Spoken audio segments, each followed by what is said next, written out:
आपका अपना channel mission take classes में आप सभी का स्वागत। आइए देखते हैं बेसिक रूप से।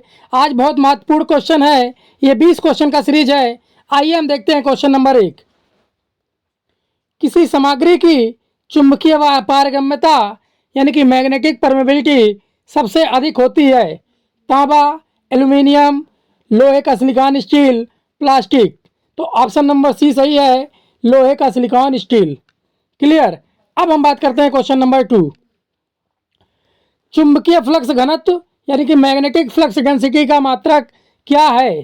तो एक फार्मूला होता है चुंबकीय फ्लक्स घनत्व का, बी बराबर फाई अपान ए, यानी कि वेबर प्रति मीटर स्क्वायर। तो इसका मात्रक क्या होगा? वेबर प्रति meter square. Option number A सही है, वेबर प्रति मीटर स्क्वायर। हम बात करते हैं क्वेश्चन नंबर 3। चुंबकीय परिपथ में कौन सा घटक विद्युत परिपथ में प्रतिरोध यानी कि रेजिस्टेंस के समकक्ष होता है? चुंबकीय प्रवाह, चुंबकीय प्रेरण बल, चुंबकीय प्रतिबाधा, पारगम्यता। तो जैसे इस यहाँ पे रेजिस्टेंस होता है इलेक्ट्रिक सर्किट में, वहाँ पे आरएल होता है यानी कि रिलेक्टेंस। ऑप्शन नंबर सी सही है। बात समझ में आ रहा ना? अब हम बात करते हैं क्वेश्चन नंबर 4। फैराडे का दूसरा नियम यानी कि सेकंड लॉ क्या दर्शाता है? प्रेरित ईएमएफ फ्लक्स परिवर्तन दर के समानुपाती होता है। प्रेरित ईएमएफ चुंबकीय क्षेत्र की तीव्रता पर निर्भर नहीं करता। प्रवाहित धारा हमेशा स्थिर रहती है। विद्युत मोटर में कोई ईएमएफ उत्पन्न नहीं होता है। तो ये ऑप्शन नंबर 1 सही है, फ्लक्स परिवर्तन की दर के समानुपाती होता है, यानी कि ई बराबर d phi by d t. Clear. अब हम बात करते हैं क्वेश्चन नंबर 5। विद्युत जनरेटर किस सिद्धांत पर कार्य करता है? ओम के नियम पर, फैराडे के विद्युत चुम्बकीय प्रेरण नियम पर, किरचॉफ के वोल्टेज नियम पर, पावर फैक्टर के सिद्धांत पर। तो ऑप्शन नंबर बी सही है, फैराडे के विद्युत चुम्बकीय प्रेरण के सिद्धांत पे काम करता है, यानी कि वो कह सकते हैं ईएमआई, इलेक्ट्रोमैग्नेटिक इंडक्शन। क्लियर। अब हम बात करते हैं क्वेश्चन नंबर 6। लेंज का नियम किस सिद्धांत पर आधारित है? ऊर्जा संरक्षण का नियम, न्यूटन का गति का पहला नियम, ओम का नियम, किरचॉफ का नियम। तो ऑप्शन नंबर 1 सही है, ऊर्जा संरक्षण का नियम। क्लियर। अब हम बात करें क्वेश्चन नंबर 7।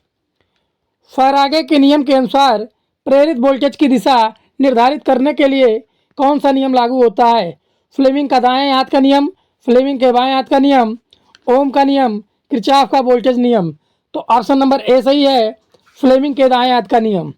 और जबकि ये जो बाएं हाथ का नियम होता है ये लगता है मोटर में। क्लियर।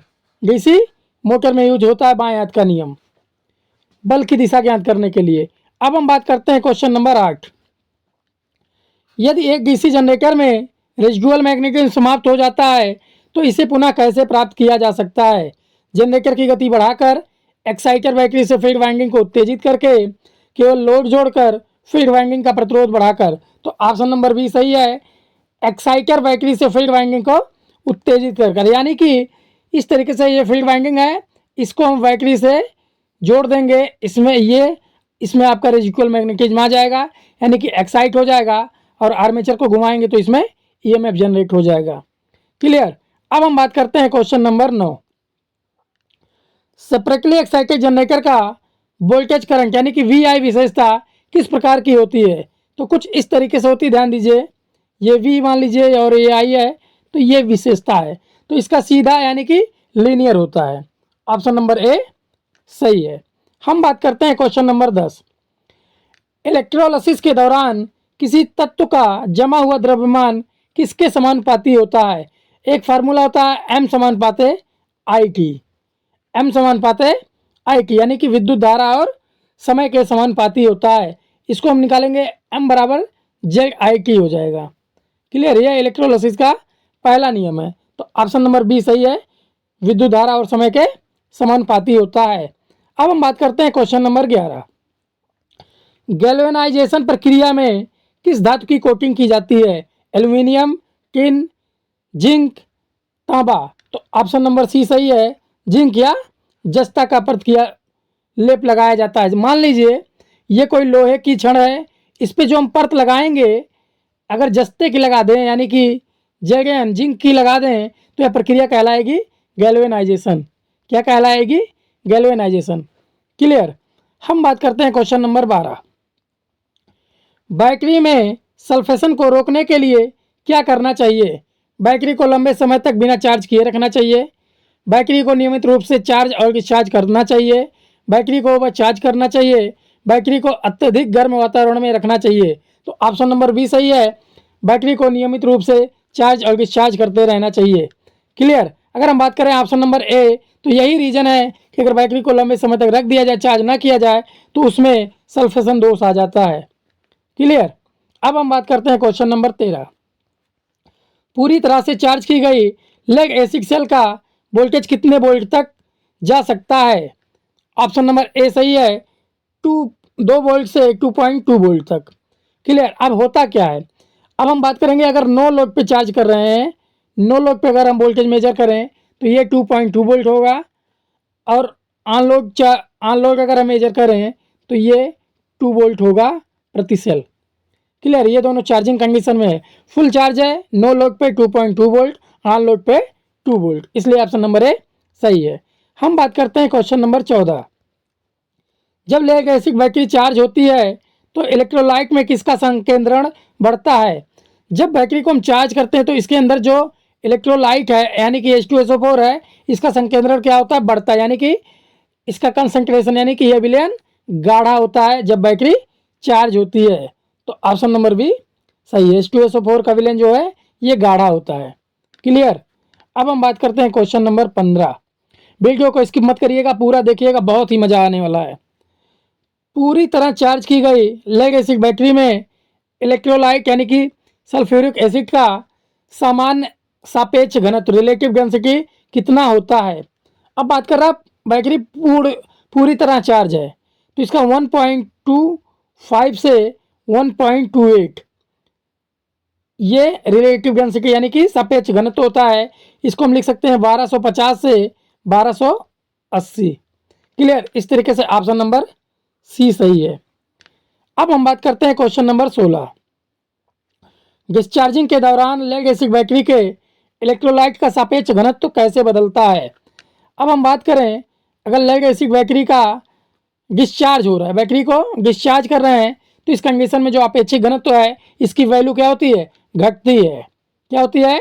घटती है। तो ऑप्शन नंबर बी सही है, डिस्चार्जिंग के दौरान अपेक्षित घनत्व क्या होता है? घटता है। अब हम बात करते हैं क्वेश्चन नंबर 17। सापेक्ष घनत्व स्पेसिफिक ग्रेविटी मापने के लिए किस उपकरण का प्रयोग किया जाता है?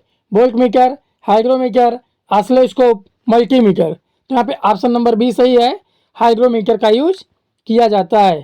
क्लियर। अब वोल्टमीटर से वोल्टेज नापा जाता है, मल्टीमीटर को एवीओ बोलते हैं यानी कि एम्पियर, वोल्टेज और ओम। क्लियर। अब हम बात करते हैं क्वेश्चन नंबर 18। बैटरी में सापेक्ष घनत्व मापने के लिए हाइग्रोमीटर किस सिद्धांत पर कार्य करता है? आर्किमिडीज सिद्धांत, न्यूटन का गति नियम, बर्नौली सिद्धांत, किरचॉफ का नियम। तो ऑप्शन नंबर 1 सही है, आर्किमिडीज के सिद्धांत पे कार्य करता है। अब हम बात करें क्वेश्चन नंबर 19। यदि बैटरी का सापेक्ष घनत्व 1.10 से कम हो जाए तो इसका क्या अर्थ है? बैटरी पूरी तरह चार्ज है, बैटरी आंशिक रूप से डिस्चार्ज हो गई है, बैटरी पूरी तरह डिस्चार्ज हो गई है, बैटरी की क्षमता बढ़ गई है। ऑप्शन नंबर सी सही है, बैटरी पूर्ण रूप से डिस्चार्ज हो गई है, इसलिए उसका अपेक्षित घनत्व 1.10 यानी कि इसको लिख सकते हैं हम 1100। क्लियर। अब हम बात करते हैं क्वेश्चन नंबर 20।